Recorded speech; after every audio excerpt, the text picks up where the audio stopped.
Welcome to Making It Count. I'm your host, JG, where we talk about sports, our love for sports, sports collectibles, and anything in between. For today's podcast episode number one, we're talking about my one of my all-time favorite topics. When you hear this, you probably heard it a million times before. It's called For the Love of the Game. Now, when we talk about for the love of the game, we always think about how as fans, we watch athletes. Do they really care about the product? Do they care about their craft? Do they put in the extra hours? Do they spend as much time in the film room? Do they study? Do they work on rehab as hard as they can? Do they love the game where they eat, breathe, and sleep football or basketball or baseball or hockey or whatever the sport is? And for today's episode, I want to kind of change the focus a little bit. Instead of talking about what the love of the game is for, say, an athlete, how about we talk about it as a fan, right? So here's what I want to kind of get to everyone's, or at least throw into everyone's peer review. When we talk about the love of the game as a fan, I'll start by talking about some of my early memories. When I was younger, I used to watch a lot of sports games with my dad. Growing up in New York City, I had to watch a lot of New York sports. So we had Yankees, Mets, Knicks, um, um, Mets, Jets, Giants.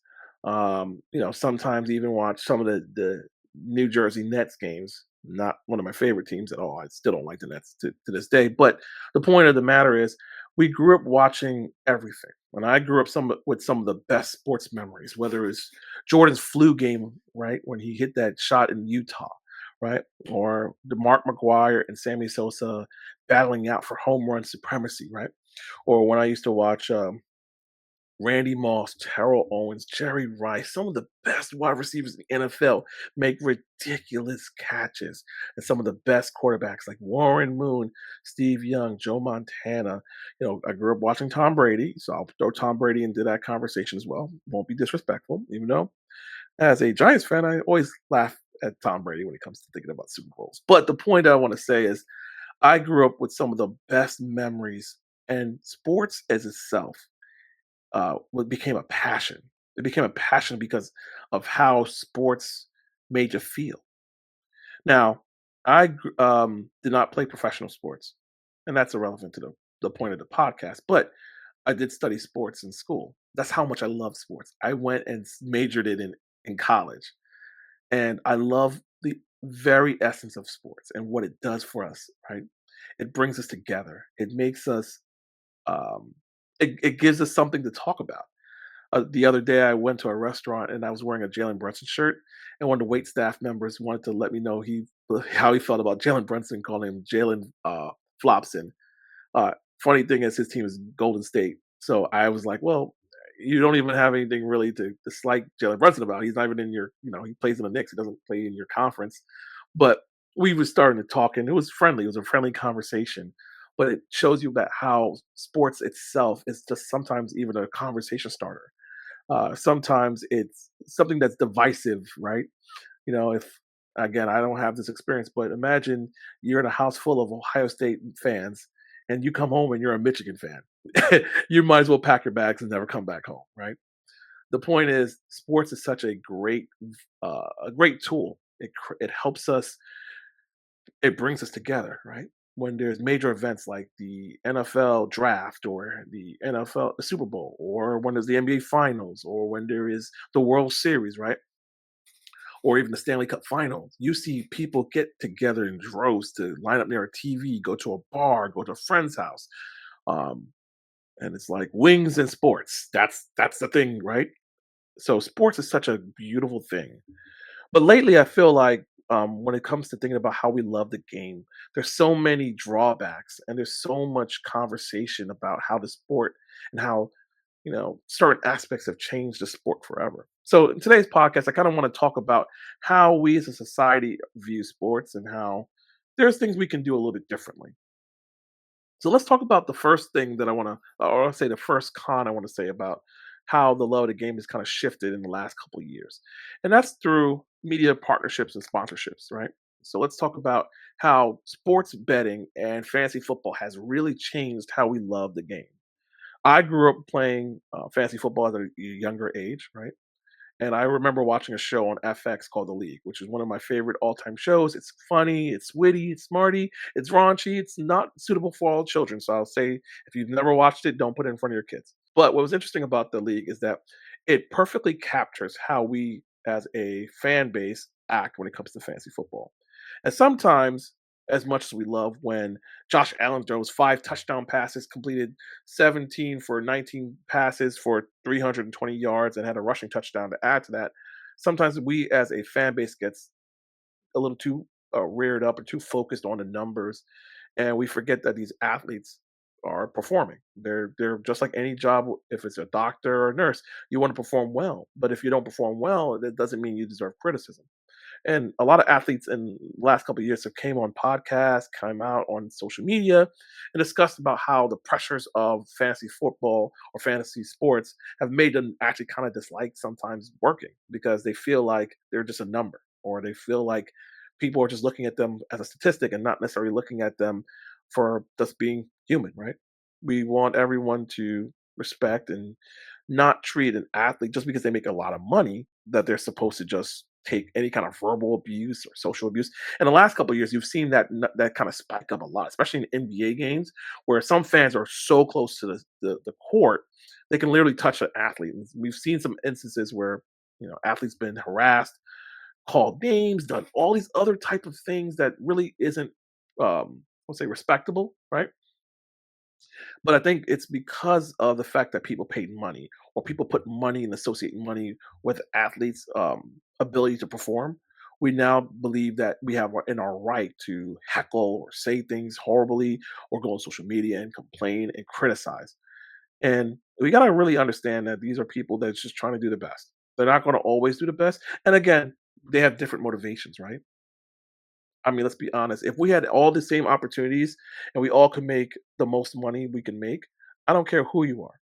You're going to do what's best for you and yourself.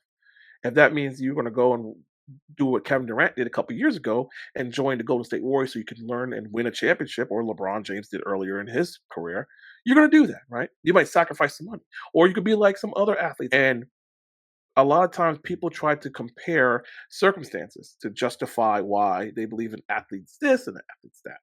And I will say this: you don't know their situation, and you don't understand what their motivations are, right? So you can't say someone doesn't love the game because you know they decide not to sacrifice more money. As you notice, the last couple of years we've seen a rise in sports betting. So I was just talking about fantasy football for a moment. Now, sports betting, of course, people put money down, and I don't do parlays because I feel like gambling is like a one in gazillion chance that I actually do well. And I am just too indecisive personally to make decisions on if Steph Curry is going to hit 15 threes tonight. I'm just not going to. And then it's the day I say, no, he's not, and he hits 16. So I'm not going to ever do that venture. But what I will say is sports betting and the business of sports betting, the business of FanDuel and Caesar Sportsbooks and all the and MGM has become so normalized. We are now in a age where fantasy football and sports betting has really affected how we view the game. So, what I want to continue talking about for the love of the game, we'll talk about that more on the other side of this commercial.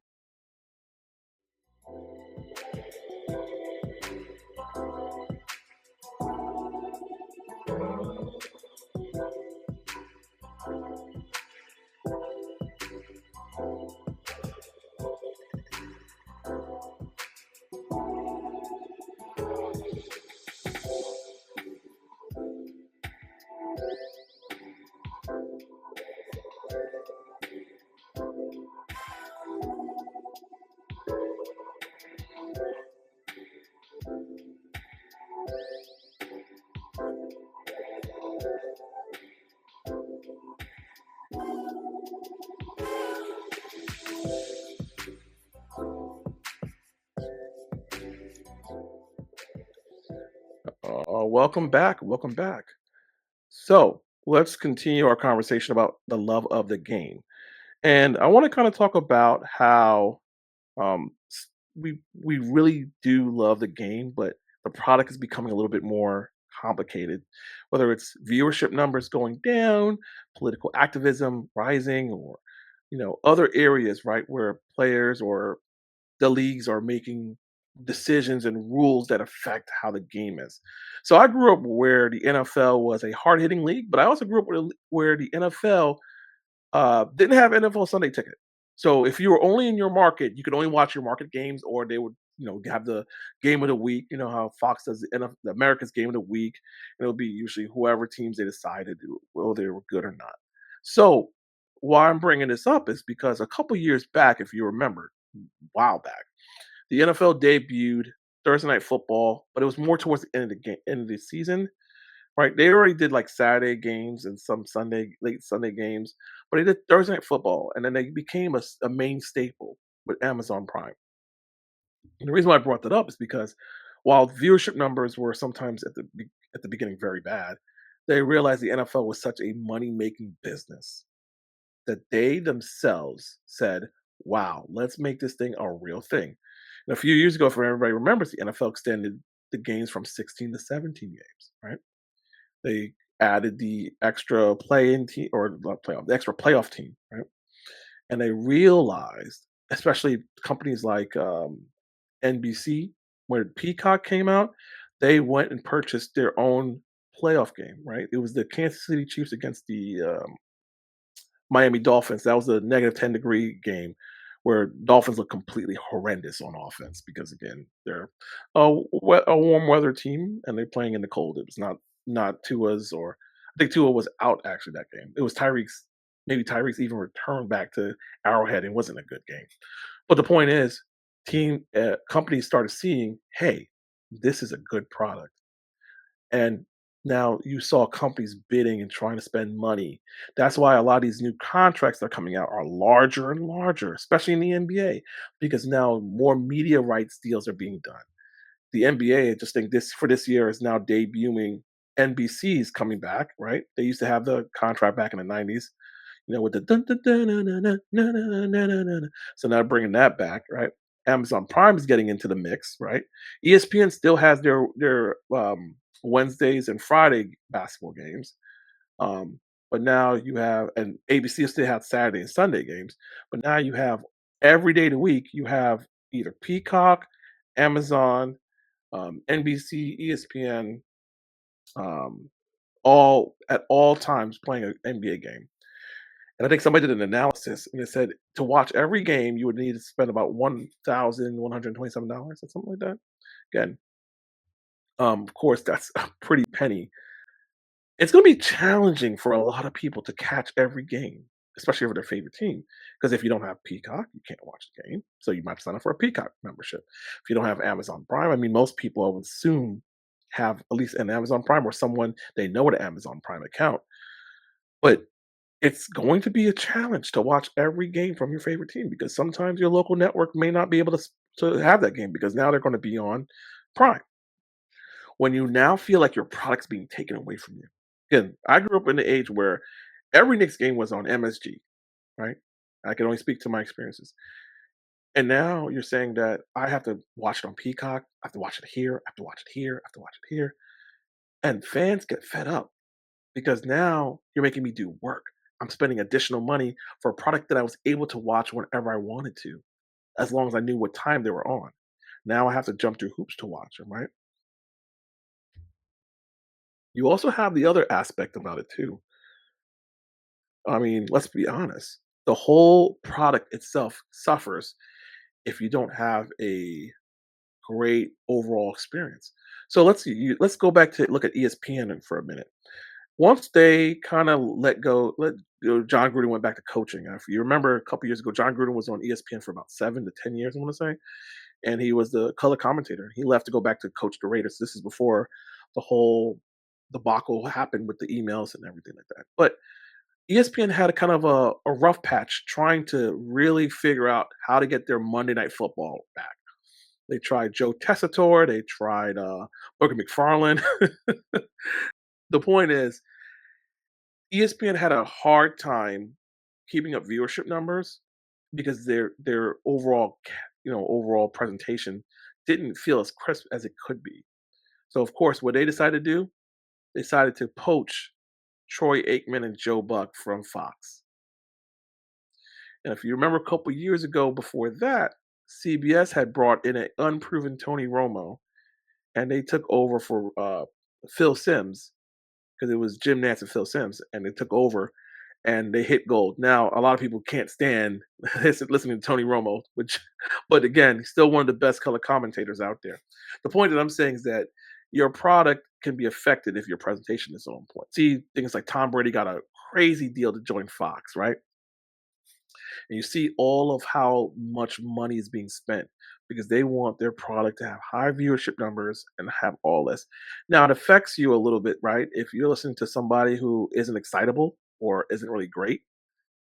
Um, so the low to game kind of gets affected, right? It gets affected when we see corporate sponsorships for gambling and sports betting, right? When guys or teams are doing things that are completely questionable, right? And think about it like this. Look at right now what's going on with the Cowboys with Jerry Jones and Micah Parsons. Isn't that like a popcorn flick for you? The back and forth. Jerry saying, I don't negotiate normally with agents, and Micah saying he wants his agent present. And the NFL, as much as people don't like it, will thrive because people are going to talk about the Cowboys. And that's how sports work now. If you don't see someone like Stephen A. Smith talking for days about what LeBron James is going to do, this upcoming season, or what Shohei Ohtani is going to do, or what Mookie Betts is doing. You know, we'll that's it, right? So the love of the game can be affected because of how we consume the game, right? If we're not consuming the game in a healthy amount of ways, or if it's being taken away from us, or it's behind a pay barrier, or guys are just we're watching shows like First Take and it's just beating us down over the head with it, it affects how we feel about the game, right?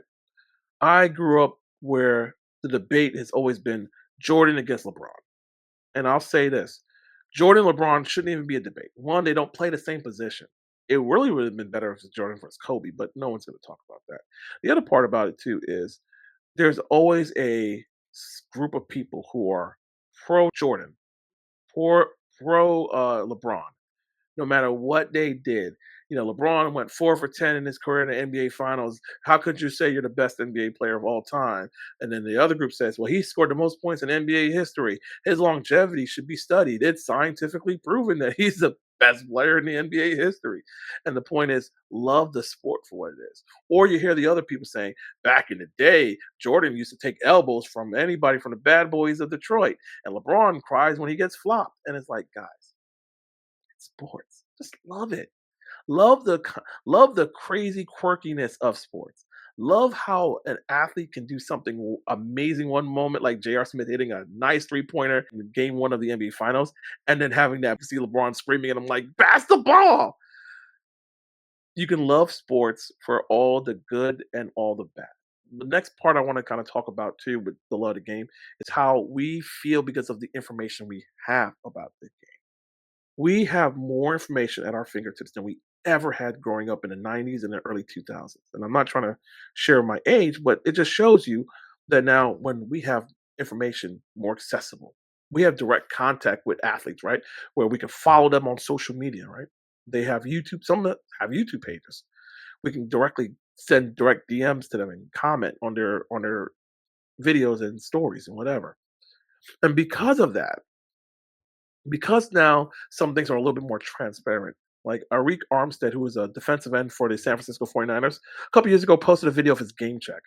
And if you never watched that video, I would encourage you to go look at it because it was so fascinating at how the breakdown of his game check was. People don't always understand how this works and how that works. If you watch some of the other teams, like the Los Angeles Chargers, they show you how a rookie comes in and how they get fitted, and they have to do this, and they have to get measured to this, and they have to do this and sign this document, and all of that is interesting. It plays a role in the grand scheme of when it comes to sports.